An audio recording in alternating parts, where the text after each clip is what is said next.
boy, bookmakers.com.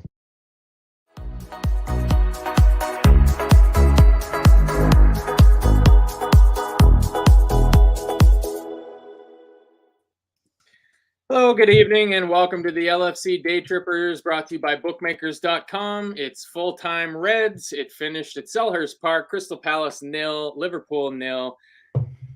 One of the not classic at all 0-alls. Joined tonight by Kev. Kev, how's your feelings about that? I might normally say is, how did you enjoy that? But there was no enjoying that, was there? No, that was painful to watch. Toothless, lacked aggression, lacked any kind of penetration at all.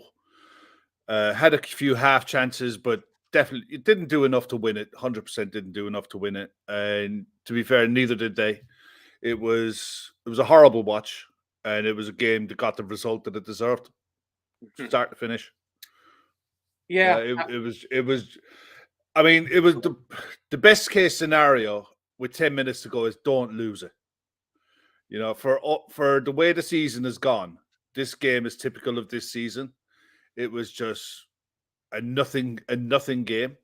It's like at the very least, at least come away with a point. For how bad it was, come away with a point, and at least you can turn around to yourself to that. Well, the squad, Jurgen will turn around to the squad and say, "Look, that's 3 clean sheets on the bounce in the league, 7 points from the last 9. You've got these 2 games coming up." That's what he'll say. That's the only way that you can look at that, because if you look at it any other way, you'll lose your will to live. You will. It's like there is nothing that can be done between now and the end of the season to affect that squad. Nothing. You can't sign anyone. You can't loan anyone. The squad is the squad now. There's no point in playing the ifs, buts, and maybes game. We are where we are today. And that squad has got to find a way of putting results together. And if you're going to play shit and turn in shite performances like that, don't fucking lose. Yeah. You know, and the only thing that you can come out of that with today is they didn't fucking lose. Yeah. And that's it. It was Brian O'Halloran in the spot on there. It was that fucking painful.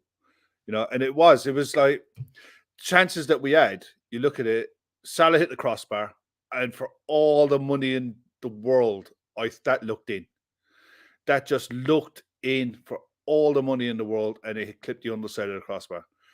Yeah. Jota hit the post with a header, but he was never doing anything with that. Gakpo had the chip that went out wide. Not an awful lot more he can do with that. Guaita got out well to him. And if one in the first half, I think Jota had that one that came onto him on the volley, and he did his best to just get it on target, but it was straight at the keeper. But that ball fizzed on the grass. When you saw it bounce, it bounced and it fizzed. So he actually did well to get that, just to get his foot over it and get it on target. But other than that, I can't think of anything through. I suppose Matip had that one late on the second half and from that set piece, but you know, other than that, it was nothing. I mean, it'll get lost on people, but you know, Selhurst Park at the minute is not an easy place to go, and we said it. And the guys that were on last night said it straight. You look at the fact that Palace haven't won a game in 6, I think, going into tonight. Yeah, but very poor form they're in. But then you look at the points that they've taken off the sides around them and around us and above us. Yeah. In that run, the draws don't look as bad as what, you know, they could. If no win in 6, and then you look at the amount of draws against sides who are above them, if you're in Palace's position, you take the point all day long. And Palace were, you know, set up for that. They were set up for the draw. If they manage to nick anything, or if we manage to figure out a new way to give away a goal, then, you know, and we nearly did. We almost figured out another way to give away a goal, but we didn't. But yeah, look, you just take the point and move on. There's fuck all else you could do about it. Nothing. Yeah. I can tell you the one positive I took out of the game today, and I think it would be, if we had to pick a man of the match for Liverpool, my man of the match would have been Alisson for his sweeping. he was absolutely unflustered by his error against Real Madrid. Yeah. The sweeping that he did coming out of his box, taking that extra touch with the ball when he's being semi-closed down by a Palace player, that he was about the only player who looked like he had his head screwed on straight. Yeah, it was. I mean, he's as good as he is. You know, he is a really top tier keeper. But look, these are games that we need to be winning, and I agree with you. Man of the match would have been Alisson, but that's not good enough. And the thing is, I saw someone put a comment in earlier on there, and the average age of the squad tonight was over 29, 29.6, and 3 players under the age of 26. Yeah. It's like, look, we know what needs to happen in the summer, but until the summer, it's just. I mean, if people want, or if anyone wants to moan and cry like babies, but what's the point? Nothing can change between now and June, and between now and then, there's going to be loads of time, loads of gossip, loads of time to fill. To and it doesn't matter. It doesn't matter what needs to happen. We can all see what needs to happen. You know, that midfield. When you saw the lineup tonight, what were your first impressions? Because I understood it, but I mean, the defense and the keeper kind of picks itself. I'm amazed that Robertson is just going again and again and again. Eventually, Tsimikas has to play. Like, he's got to get the start against Wolves, because this will be 7-8 games in a row now for Robertson, and we're playing midweek games. Like, they're starting to really add up. So I was thinking maybe Tsimikas might get a start, but it didn't surprise me that we rolled again. Obviously, Gomez got hurt, so Matip has to come in beside Virgil because those are our only senior center halves. The forwards are the forwards. I mean, the news kind of broke this morning. You started to hear a few murmurings that Darwin was definitely going to miss the game, not even be in the squad, sort of thing. That's a huge, huge bummer. That's a real bummer. Presumably it's his shoulder, the knock that he took against Newcastle, that's keeping him out of the team. Because somebody in here said, it's worrisome, I think was the word they used, that without Darwin in attack, we look kind of toothless. But that's just his pace. He's so fast that he can just cause damage out of nothing. It's the type of player. I was chatting with Chris during the game, and I liked in the first half when Cody came short, because he came short. He got the ball and turned in space, and he did it 2 or 3 times. But the options weren't there around him. No one was making runs going beyond him, and Jota and Salah were either too wide and too far away. Naby couldn't get in, and Milner on the other side couldn't get in. So it's like he's done all the good work that you want your false 9 to do. Is you're coming short, you're taking the ball in good spaces, you're turning into space and into areas to move into, and there's nobody there. You know, and it happened in the first half so many times with Trent. There was one that typified the whole half for me. He got a throw in, played 3 passes, the ball got back to him. He put his head up. There is no pass on, nothing. He turns and it goes out for a throw to Palace. It's like they've worked these patterns of play so much. They know where they're supposed to move to. And it has to be like instinct. And either they're not doing it, they don't believe in it, which is worse, or they're just afraid to. You know, they're afraid to overcommit in case they get caught in the sucker punch and the other way around. Yeah. I mean, but I saw the midfield and I thought, okay, Naby hasn't started in a while. When he did play, he did all right. Wasn't setting the world on fire, but he was okay.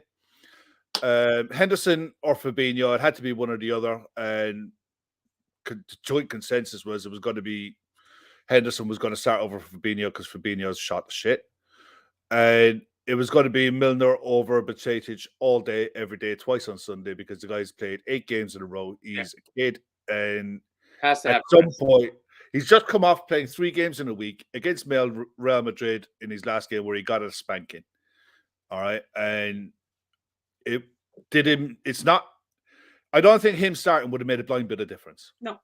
All right, and at some point, you got to take him out the firing line, give him a break.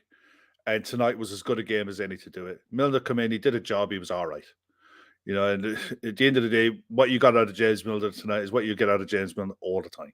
Yeah. You know, he'll put in a shift, he'll do it, he'll do what he can, but he doesn't have that.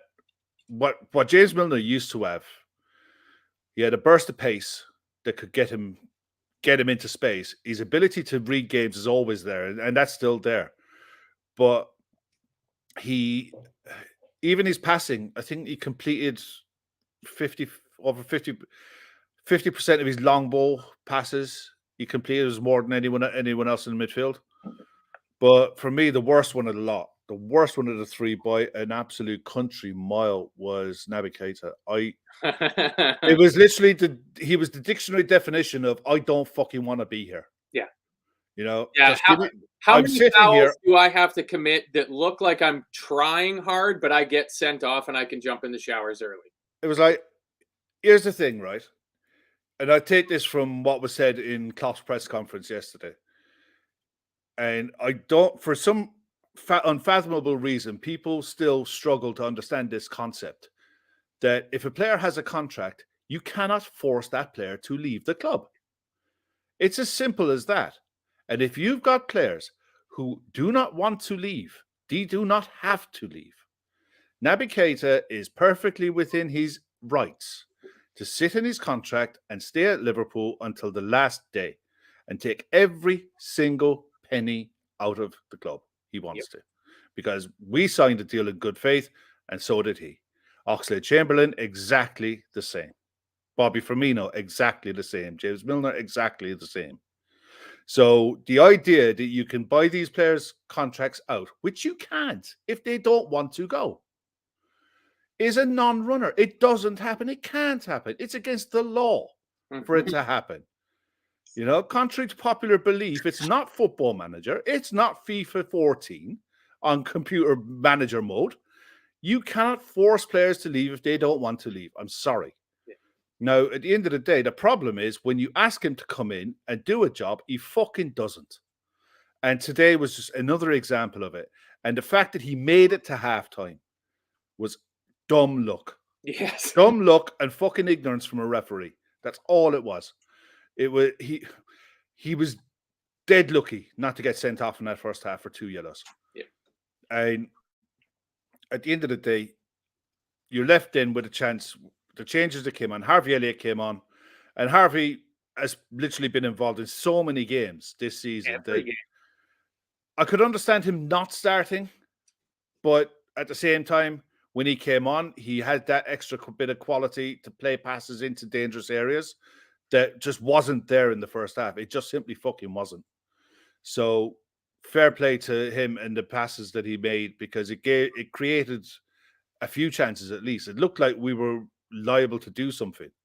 So going forward into the next game, I think he's almost a dead cert to start. Yeah. You know, but the other option for subs late on would have been Carvalho.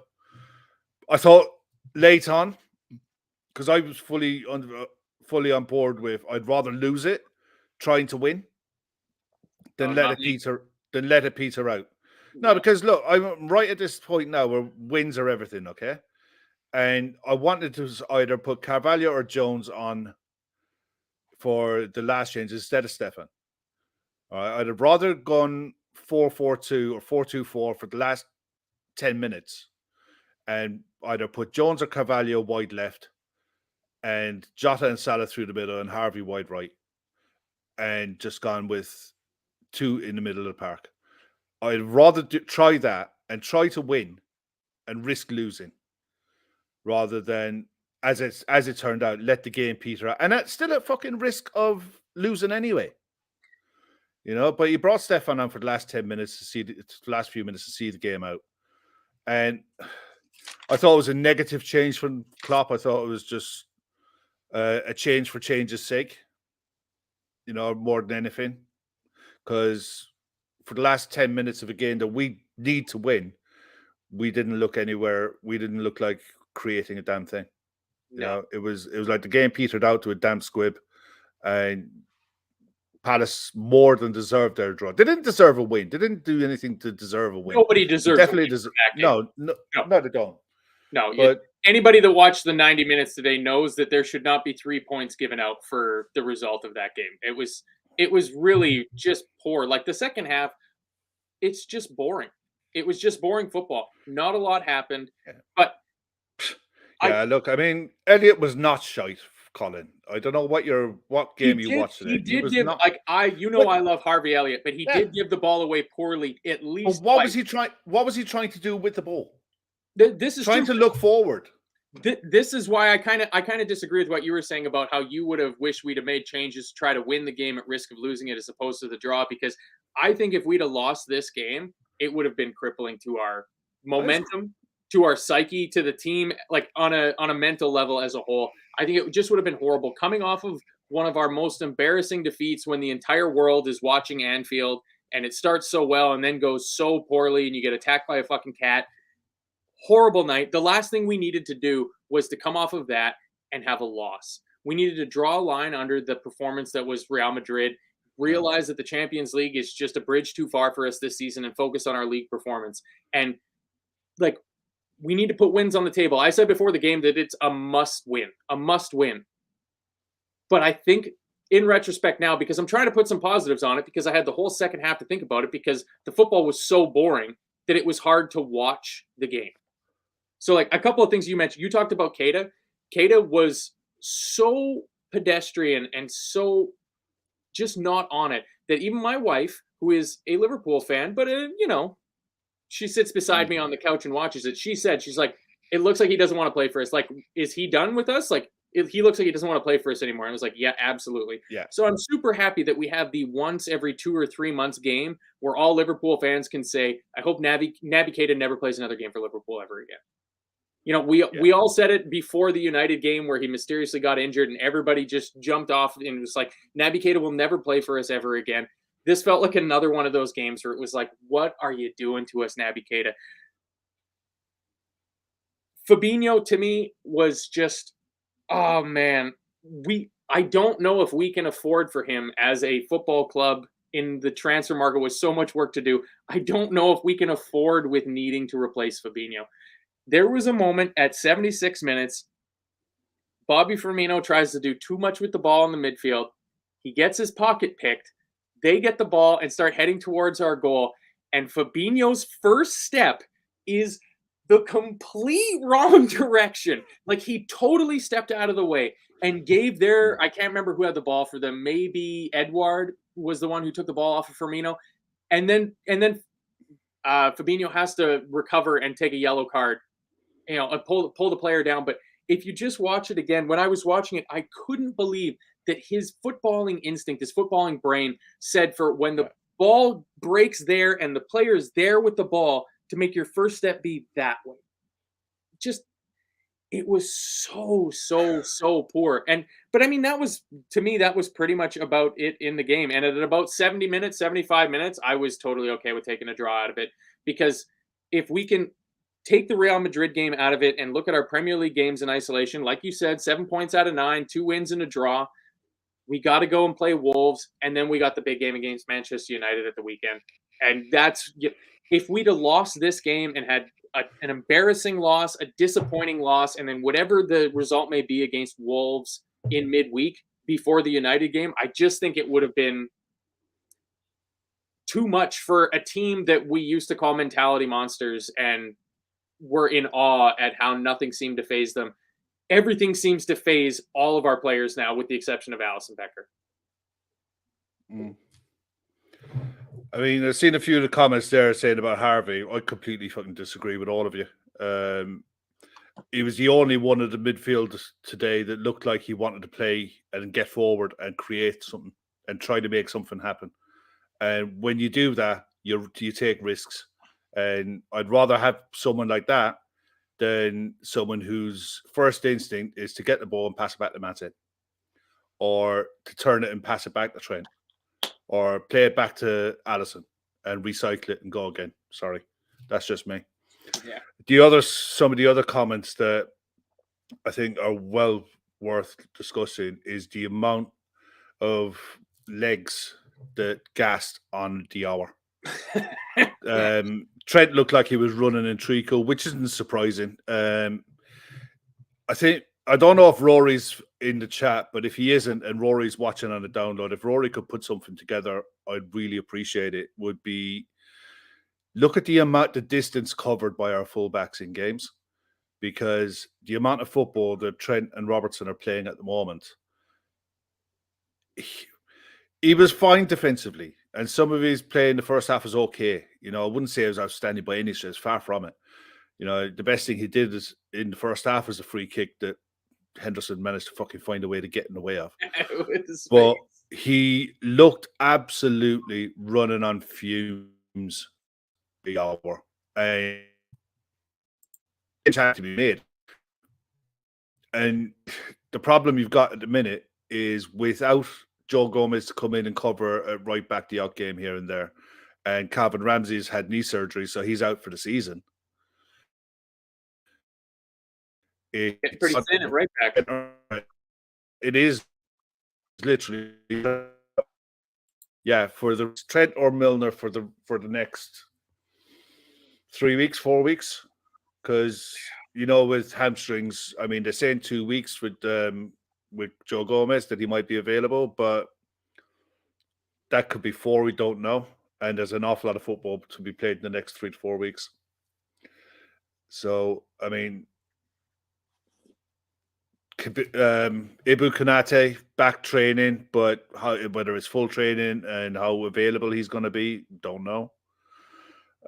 You'd hope that he might be available for the Manchester United game, maybe on the bench for Wednesday night. Or is it Wednesday night against Wolves? I think it is. Yes, it is Wednesday. Yeah, hopefully he might be available for the bench, and fingers crossed. Darwin was just not risked for today, because it's the one thing that game today was screaming out for is someone to run behind. Yeah. Someone to run behind.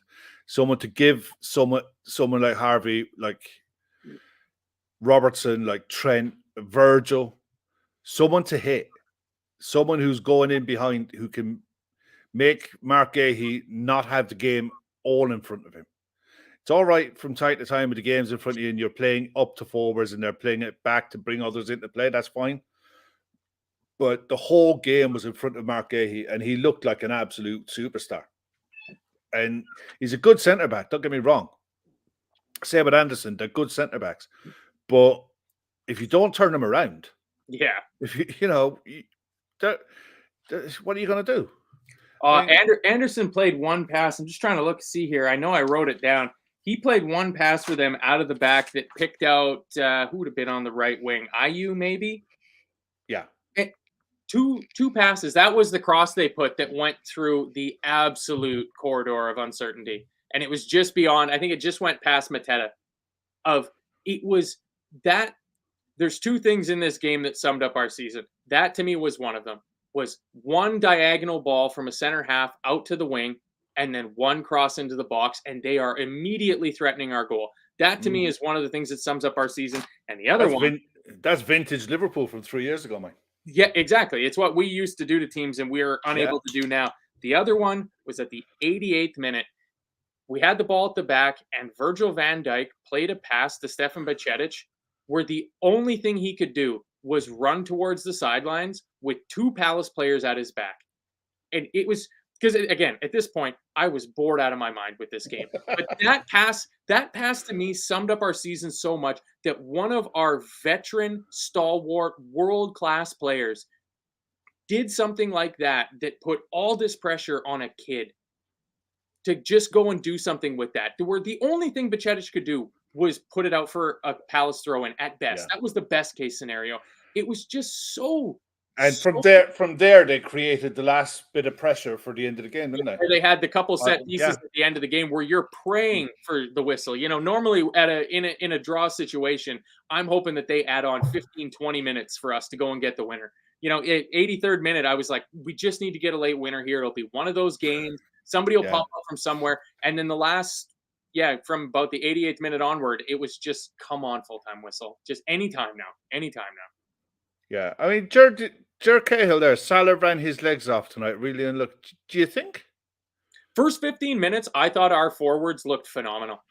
Like somebody earlier said that Gakpo was invisible tonight. I didn't think so at all. I thought for the first 20, 25 minutes, he looked phenomenal. I called him a tall Bobby at one point when I was for the writing first half. I thought it was all right with him. Yeah, his strength in collecting the ball, he was dropping as deep where he's basically making it a double pivot in midfield. He's dropping so deep to collect the ball, and he's a strong boy. When he gets a player at his back, he's able to shield the ball and spin, very much like Genie Wijnaldum. You know, it's a bit of that Dutch influence about it. And then he just disappeared from the game. And Mo looked dangerous at the start. Jota looked like he could be having a bit of a game, but after about 20 minutes, we created nothing going forward at all. Just Laszlo made a point there. Without space to run into, we can't create anything. I completely disagree. I'll tell you why. Just physically having someone, a forward, a Darwin, a Jota can do it as well. Someone to make runs in behind forces them to hold a line. From there, you can go long and you can pick up second balls in midfield, but you're picking the second balls up high up the pitch to go maybe 5v5. And from there you can build and go again. But we were trying to build up through the thirds so much. The amount of times that we were struggling just to get the ball out of our own half. And by the time we did, they were set. They had their back four, their two holding midfielders, and their other three in midfield. They only left one up top. They were 4-5-1. They were set in stone. And we couldn't move them around. So at least what I'm saying is, at least if you have a runner or one or two people who run beyond, make those runs in behind, it gives you an option. It's not going to work. You might make a dozen runs in a game and the ball might never come, but it might free up space for others to move into. That's the only point I was saying about the whole thing. Yeah. I know they don't leave much space in behind, but at the same time, you got to challenge that space when it's there. And we didn't. I mean, the chances that we did have, I mean, Salah's chance, the one that hit the post or hit the crossbar, for all the money in the world, that looked in. Yeah. But the Gakpo chip was like, look, that shit or burst. If Gaeta did as well as he could to get out as fast as he did, and they were on about it in the commentary. Could he have gone around the keeper? Don't think he could. If you actually look at when he got his foot on the ball, Gaeta was right there. The only thing he could have maybe done was try to shift it, move the ball to take the challenge and get the penalty. But even then, if his first instinct is to go for the chip and try to score, fair enough. Yeah, it was not a good game, but like, no, I don't know. Like, I see some of the reaction online in the chats and everything like that, and it's like, this is not the game for that. This is not the game to be going over the top saying everybody needs to be sold. Like, we went away, we kept a clean sheet, a team which their best strength is definitely going forward. I mean, apparently not, because holy crap, Palace are struggling to score goals. And I just think with the players they have on paper, they look like they should score enough goals to be safe of relegation battle. But if they don't pick up some points in their next couple of games here, like, they're going to be in that mire. I don't think they're bad enough to go down, but you got to start scoring some goals. We just need to move on. Like, it was just boring. Like, it was, man. Laszlo actually makes a really good point there. If you bring that back up, it's basically saying that all of our goals lately have come on the counter and on the break. Yeah, most of them actually have, and a lot of that problem comes from the lack of creativity in midfield. And it's like, if you can't get your crosses coming from wide, if that quality isn't there, forwards aren't going to do it themselves all the time. So they have to get service from midfield. And to do that, something has to change. And it's either going to have to be a tactical shift or a mentality shift, and be more risk averse in the way we play, because we were so conservative. Yeah, I 100% agree with that. Like, afraid I don't think of taking risks. Yeah, I don't think we're playing at a level. The team is clearly, obviously, and you don't even have to think about it. The team is clearly at a level where we're not able to play the type of football where we can impose our game on any team. It doesn't matter who we play. Like, I don't know if it was something from Klopp's book or maybe from Linder's book of, like, the arrogant attitude of we don't need a plan B because our plan A is good enough to beat anybody. Our plan A isn't good enough to beat anybody anymore. And we No. can't just go to plan B. We just need to change plan A for the rest of the season. Because like you said, there's no reinforcements coming. There's no cavalry. There's no Gandalf arriving at the dawn or anything like that. This is the team we have to go with. So if we just need to revert to a type of team that doesn't get scored against easily and can hit teams on the counter, because teams are seeing us now, like from the first game of the season, Fulham sensed blood from game one. And good for them for, I don't know how they sniffed that out. You know, maybe it was just a lucky chance that they took, but they came for us. They didn't sit back. It's the opposite of what Newcastle's experiencing. At the start of the season, teams were like, Newcastle. And then you get about halfway through the season and everybody's going, this Newcastle's pretty good. Let's just sit back a little bit. Same thing's happening with Arsenal as well, too, where teams are changing the way that they approach games. Teams are changing the way they approach games against Liverpool because we're such a soft fucking touch. Everybody thinks that they can beat us. Everybody thinks that they can score against us. And so we need to change our game to evolve with that because we're not good enough to impose the style of system that we were playing a year or 18 months or 24 months ago. We're not good enough anymore. So we just need to change. So we need to take the fact that we can keep a clean sheet. We need to not get scored against. If we don't get scored against, if we can keep more clean sheets than not, odds are pretty good that we're going to end up in at least a Europa League place, if not be pushing for a top 4 place, which is the best that we can hope for. That doesn't happen if we're a sieve at the back. If we're giving up a goal, 2-3 goals a game, we're never going to make top 4 because we don't have the goals in our team. But we got enough goals normally to win a 1-0 game. We didn't today because for some reason after about 20 minutes, our attack their dentures fell out and we were completely and utterly toothless. So it's just, I think you just write this one off. Yeah, as it stands at the minute, we're in 7th on 23 games played, 10 wins, 6 draws, 7 losses, scored 38, conceded 28, goal difference of plus 10 and 36 points. Above us, you've got Fulham on 39, say with 2 more games played.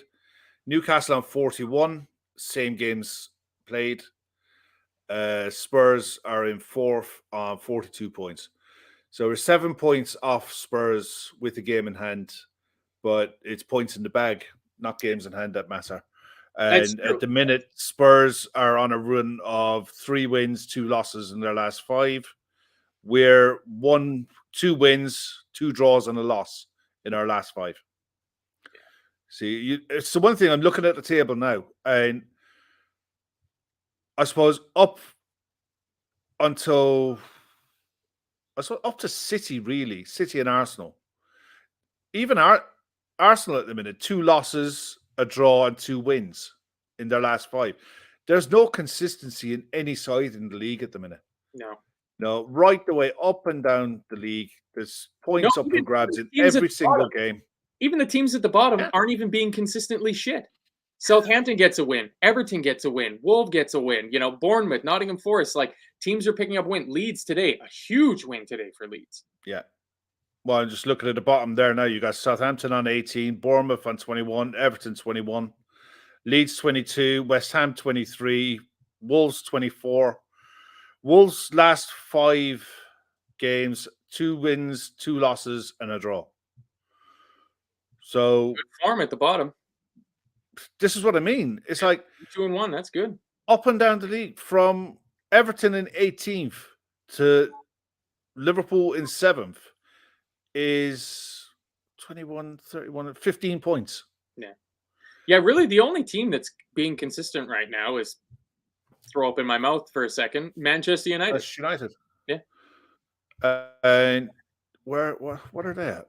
Let's have a look. Hang on. Manchester United. Yeah, 3 wins, a loss and a draw. Even that's not that consistent. No. There's a loss in their last 5 games. Yeah, it's. I mean, when you think about what Man City forced us into doing, putting 8, 9, 10, 12 wins on the bounce just to stay, just to stand still. Yeah. That's not there this season. That's what will probably give anyone with a shred of positivity that there's enough games left between now and the end of May that anything can happen. It's like, you just got to give yourself, I suppose the only way you can look at it is you have to give yourself a chance. But You can't turn in too many more performances like that. No. The clean sheet, I thought the clean sheet was a lock-in today. I mean, Alisson didn't have a save to make. They had one effort that hit the crossbar. Other than that, they did absolutely nothing at home. You know, they got the point that they wanted, and fair enough. Fair play to them. Yeah. But we have to do more. We have to create more. And between now and the end of the season, these are the type of games that you have to be turning around and winning, because you know we're playing catch up in a big way. Yeah, and not our man Bala catch up either. O'Sheen's there says beat Wolves, and we're 1 point away from the magical 40 points line, so we can secure our safety for another season in the top flight. It's just a mad season. Like when you mention that, and you talk about how to go down with more than 40 points. Just out of curiosity, I'd love to know, because that has been always the safeguard. The 40 points to get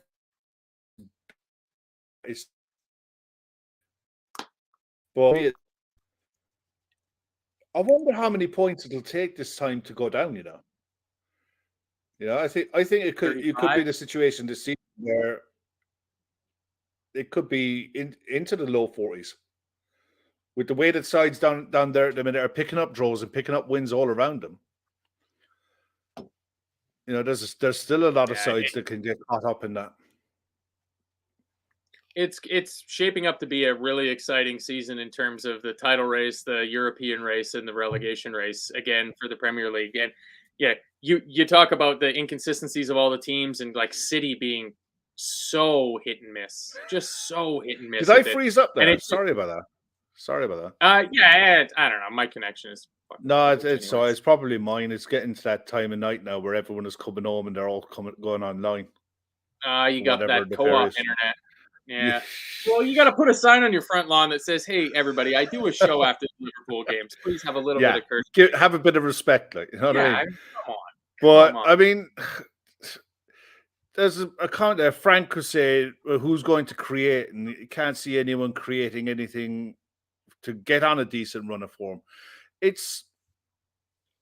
I definitely think there's a case to be playing two up top and playing two wide and playing 4-4-2 and drawing sides onto us to play more on the counter-attack. You know, if you're not going to dominate the ball, change it in game. You know, you can play 4-3-3, see how the game starts, see how the game develops. If it's not happening, change it. But to do that, I think you've got to start with 4 forwards or 4 forward-thinking players. Be that you start with two midfielders who can play in a double six, or who can play as, you know, two central midfielders and one who's more of an attacking midfielder, someone who can make runs in behind. And just try it. Yeah. I mean, look, worst case scenario is, look, we don't make top 4. At the end of the day, it doesn't look like we're going to fucking make it anyway.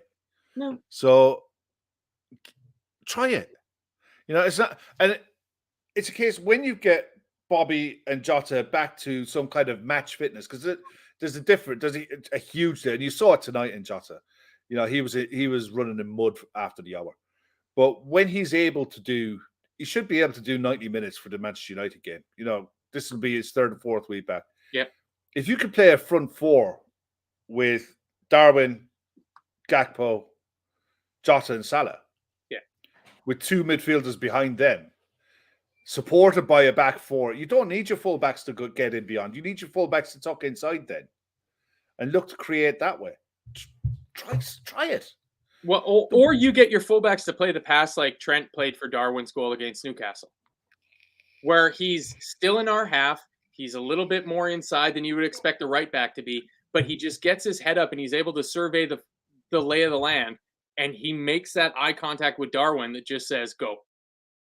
And Darwin makes the run, and Trent just chips that ball over the top. Like, that's what we can do. And you're totally right. It allows us to keep our back 4 as a back 4, defend for defending's sake, and don't concede goals. But, I mean, we certainly tried in this game. We made just some silly errors. The right side of our defense just seems like it has a rick in it. But we got through it. We rode our luck. That's what I said at halftime. write a little halftime sum up for myself, and it was like, you know what? We rode our luck.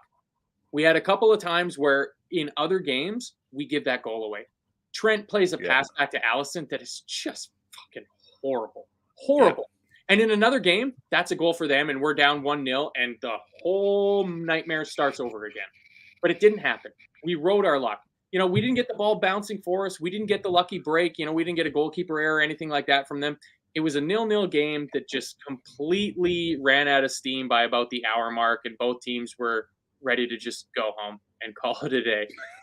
Yeah. Well, we're back at it again in 4 days? Yeah, so, Wednesday. Our friend of the show and frequent guest in the chat, Arsenal for Life, was in here early with this question: how do you think you'll do against United? We're gonna beat them. And we're gonna help hand you guys the title, because Man City just seems intent on throwing it away, even though they could win the title with one of their lowest points totals required ever. So we're gonna do right by Arsenal, and we're gonna beat United. That's what's gonna happen, Arsenal for Life, because I can't bear to think of losing to Manchester United at this point. Nah, I'm not even thinking that far ahead, man. I just got Wolves in it. Wolves on Wednesday. I'm off on Thursday, so every which way you look at it, after the show finishes on Wednesday night, I'm getting on the cans. Attaboy. And I'm not getting up on Thursday morning. It's one thing I'm glad, actually. I gave up social media for Lent. Oh, yeah, I decided, you know what? So one thing with social media, right? The whole point of it is, if you can't is to keep it, just keep an eye on what's going on. But when it ain't fun, and it's just constant moaning and groaning and bitching and crying and poor me syndrome, it's like, go away. Yeah. So I've got eyes. I already feel like shit this season. I don't need to commiserate with you who feels like shit this season. I got enough misery of my own. I don't need to compound that misery by reading other bits of misery. Yeah, but Kev, you can read the same misery every hour on the hour, regurgitated again and again and again and again and again. Doesn't that sound appealing to you? No, of course it doesn't. That's why I'm not on social media. Well, I missed the video of the famous cat attack. I missed it. Wow. But I was here for the live show. Exactly. I saw it happen, and it was, without doubt, it was the single funniest thing I've ever seen on one of our podcasts. See if I can look at those bite marks. Oh man, she nailed you. Yeah, it's like a fucking vampire. See look, little tooth marks in me. A little bitch of a cat. It was not the cat. I'd be your therapist in here all day long, man, but on social media, nah. Nah. Oh no, that cat nailed you proper. Yeah, well, she's trying to defend herself from the stupid dog that was trying to kill the cat. So it's all the dog's fault. It's all the dog's fault. That's why dogs get blamed. Because it was the dog's fault, Kev. You weren't here. I was in the room. I bled. I dripped scarlet for this, Kev. Cats are better than dogs. It's official. I swear to God, I'm not lying. All right, hang on a sec. Hang on. Let's see if I can do this. Mr. Cat Cake only logged in for some cat action. That's my dog. Look at him. You see the look in his eyes? That's guilt. That's because he's nasty. He knows he's bad. I'm going to go get my kitties. Hold on. No, you don't. Because I swear on my life, I played the video of that cat thing, and it just happened to be, it was on my phone, and the volume was up. I swear on my life, the hair on the back of his head, the hair on the back of my dog's neck stood up when he heard that fight. Yeah. And he ran out the front room, and he ran into the kitchen. Look at how tough she is. She's a killer. God damn it. He's just a killer. Actually, Jonathan, I am totally with you, my man. Cats are not to be trusted.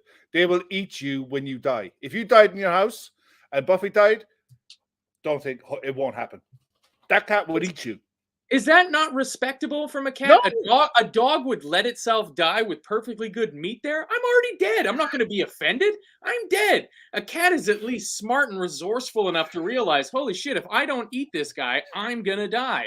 So smart on the cats. Again, cats are better than dogs. It's just as simple as that. Yeah, look, I've heard this. It's the one thing with these chats, man. You never know which way it's going to go. That's the greatest quote I've ever seen in my life from Quantum Geek, quoting Oscar Wilde. Never trust anyone that doesn't like cats. I love cats. Doesn't sound like it. No, we've had 2 of them. Love them. But this guy here, he's just looking at me to let him out the back.